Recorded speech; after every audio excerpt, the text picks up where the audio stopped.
Assalamualaikum warahmatullahi wabarakatuh. Selamat pagi anak-anak. Gimana kabarnya semua? Insya Allah, alhamdulillah anak-anak sehat selalu dan juga orang tua juga sehat selalu dan selalu dalam lindungan Allah Subhanahu wa Ta'ala. Nah, pada kesempatan pagi kali ini Bu Guru akan menjelaskan tentang pelajaran bahasa Indonesia di tema 8 subtema 1. Nah, sekarang sudah masuk di tema 8. Ya, perhatikan di sini Bu Guru akan menjelaskan tentang teks fiksi. Berarti sebuah bacaan atau sebuah cerita yang tidak pasti, yang tidak nyata. Itu namanya teks fiksi. Nah, perhatikan yang pertama, pengertian teks fiksi. Ya.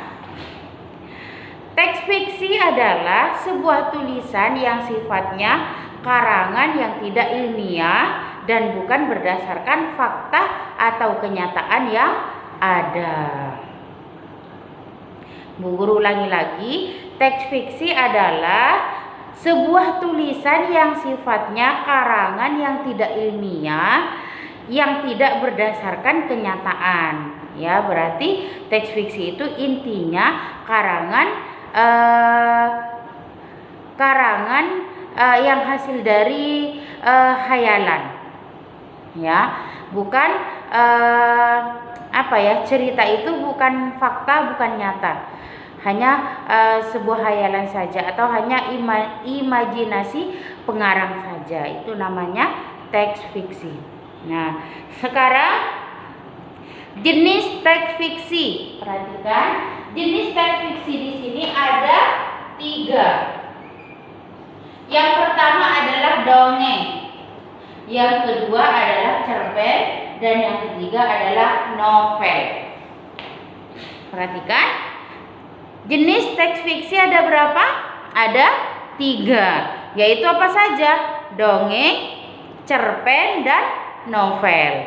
Nah, perhatikan, dongeng adalah karya sastra yang berisi hayalan yang dianggap oleh masyarakat sebagai cerita yang tidak benar-benar terjadi. Jadi sebuah cerita yang itu hasil dari imajinasi atau hayalan seorang pengarang cerita. Itu adalah dongeng. Perhatikan, apa tujuan dari seorang pengarang membuat cerita seperti itu, membuat dongeng? Tujuannya adalah untuk menghibur dan mengajarkan nilai-nilai moral. Jadi dalam cerita tersebut, dalam cerita dongeng tersebut, ada sebuah cerita yang lucu yang dapat menghibur pembaca, dan juga terdapat moral-moral yang disampaikan dalam cerita tersebut. Sekarang, jenis-jenis dongeng apa saja yang termasuk dongeng, cerita-cerita apa saja yang termasuk dongeng? Nah, diperhatikan, jenis dongeng ada 5. Yang pertama adalah fabel, yang kedua adalah saga atau cerita panji, yang ketiga mite, yang keempat legenda, yang kelima dongeng lucu atau disebut cerita jenaka. Ya. Fabel apa? Fabel adalah dongeng yang berisi cerita hewan-hewan.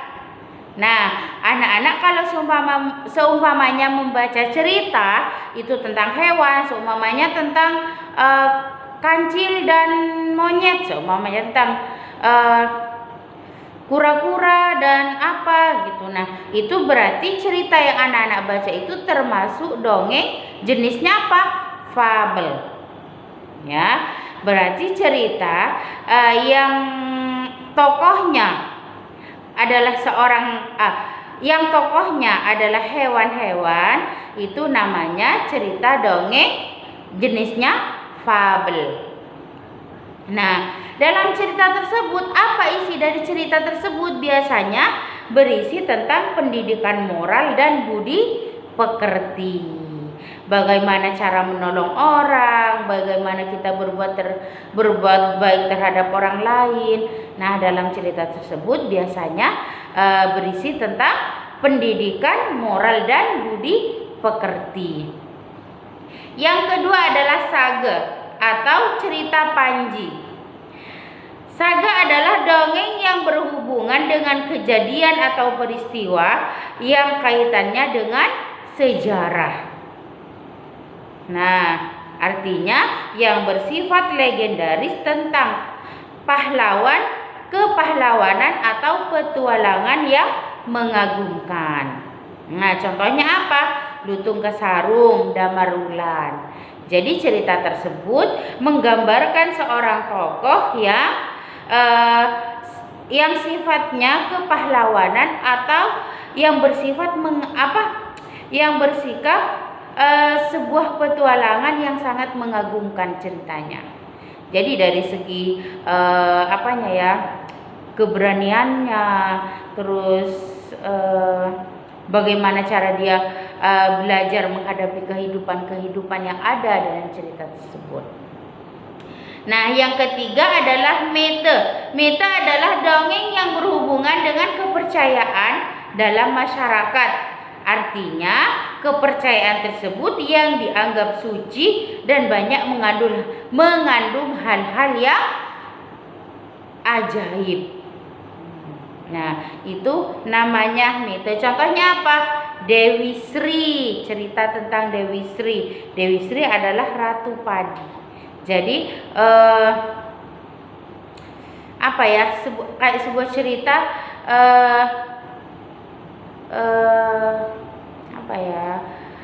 seseorang bisa berubah, ikan bisa berubah menjadi manusia yang dapat membantu orang, kayak gitu. Ya, itu namanya cerita jenis dongeng. Yang ketiga yaitu apa? Mite. Dan yang keempat adalah legenda. Legenda adalah dongeng yang menjelaskan tentang terjadinya suatu daerah. Berarti hal tersebut berkaitan dengan sejarah juga ya. Sejarah terjadinya suatu daerah. Kayak Banyuwangi. Nah, di sini Bu Guru contohkan asal usul Tangkuban Perahu. Kenapa disebut Tangkuban Perahu itu nanti diceritakan ya, asal usulnya Banyuwangi itu apa, kayak gitu. Kenapa kok bisa dia langsung dijadikan nama daerah Banyuwangi? Nah, itu namanya legenda. Yang kelima adalah dongeng lucu atau cerita jenaka. Ya, dongeng lucu di sini artinya apa? Cerita fiksi yang berisi tentang kelucuan atau humor seorang tokoh. Contohnya apa di sini? Cerita Abu Nawas. Nah, cerita Abu Nawas tersebut termasuk jenis dongeng yang kelima, yaitu dongeng lucu atau jenaka. Nah, yang selanjutnya yaitu cerpen. Nah, jenis cerita fiksi yang kedua adalah cerpen. Apa itu cerpen? Singkatannya cerita pendek. Ya. Cerpen adalah jenis karya sastra fiktif. Fiktif itu artinya hayalan, yang menceritakan kisah yang dialami oleh suatu tokoh secara ringkas disertai dengan berbagai konflik dan cara penyelesaiannya, ya, atau solusi dari masalah yang dihadapi oleh seorang tokoh. Itu namanya cerpen. Guru ulangi lagi ya. Cerpen adalah karya sastra fiktif atau hayalan yang menceritakan kisah yang dialami oleh seorang tokoh yang dibuat secara ringkas dengan berbagai konflik yang terjadi dan dapat penyelesaian atau mendapatkan solusi yang dihadapi. Jadi Bu Guru ulangi lagi ya. Cerpen itu adalah seumpamanya Bu Guru dituliskan Bu Guru mengarang, membuat cerpen tentang Andi seumpamanya. Nah, Bu Guru menulis cerita tentang Andi di sini, menuliskan kisah dia dan masalah-masalah yang dia hadapi, kemudian dalam cara menyelesaikan masalah tersebut. Tapi ditulisnya dengan secara singkat, tidak bertele-tele atau sangat panjang. Namanya juga cerpen. Jadi cerita yang langsung selesai, tidak ada kata bersambung ya. Yang selanjutnya yaitu novel. Novel adalah karangan prosa yang panjang mengandung rangkaian cerita kehidupan seseorang dengan orang di sekelilingnya dengan menonjolkan watak dan sifat setiap pelaku. Nah, contohnya, contoh di sini novelnya ya, dari Ava Maria ke jalan lain ke Roma. Itu sebuah novel, karangannya Idrus. Kawan bergelut. Nah, itu sebuah novel, ceritanya tentang kawan bergelut, judulnya. Nah, jadi intinya sebuah novel itu karangan yang ditulis oleh seorang pengarang dengan panjang lebar. Nah, di situ disebutkan karena di dalam novel itu bukan hanya satu orang saja yang diceritakan, ya, tapi banyak orang. Nah, setiap banyak tokoh yang diceritakan dalam novel tersebut, pengarang juga menyampaikan watak setiap tokoh yang diceritakan dalam novel tersebut. Ya. Jadi kira-kira dari penjelasan Bu Guru dari awal sampai akhir, kira-kira anak-anak paham atau masih belum paham?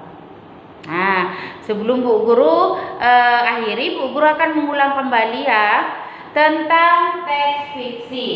Coba anak-anak masih ingat enggak dari tadi Bu Guru sampaikan apa itu cerita atau teks fiksi itu? Teks fiksi adalah, coba apa? Sebuah tulisan atau sebuah karangan yang sifatnya tidak atau karangannya tidak ilmiah. Artinya bukan berdasarkan kenyataan yang ada. Artinya hanya sebuah karangan saja. Itu tidak benar-benar terjadi dalam dunia nyata. Itu hanya khayalan seorang pengarang atau imajinasi seorang pengarang. Nah, jenis-jenis cerita fiksi apa saja? Teks fiksi jenisnya ada 3. Yang pertama adalah dongeng, betul. Yang kedua cerpen. Yang ketiga adalah novel, betul. Jenis-jenis dongeng apa saja? Ada berapa katanya Bu Guru tadi? Betul, ada 5. Yang pertama adalah apa, anak-anak? Betul, fabel. Yang kedua saga atau cerita panji. Yang ketiga mite, yang keempat adalah legenda, dan yang terakhir adalah dongeng lucu atau jenaka. Nah, dari yang Bu Guru sampaikan barusan, anak-anak sudah paham atau belum? Nah, kalau anak-anak masih belum paham, nanti anak-anak bisa mengulang kembali video yang Bu Guru sampaikan ini, atau anak-anak bisa langsung membaca di buku LKS-nya atau di buku paketnya. Atau anak-anak juga bisa browsing ya di Google, atau bisa melihat di YouTube yang orang lain ya, selain YouTube-nya Bu Guru. Nah, akhirnya dari Bu Guru, sebelum Bu Guru akhiri, Bu Guru selalu ingatkan anak-anak harus pertama rajin belajar, yang kedua jaga kesehatan, yang ketiga rajin sholat, dan yang keempat adalah jangan lupa bantu orang tua. Nah, akhirnya dari Bu Guru, wassalamualaikum warahmatullahi wabarakatuh.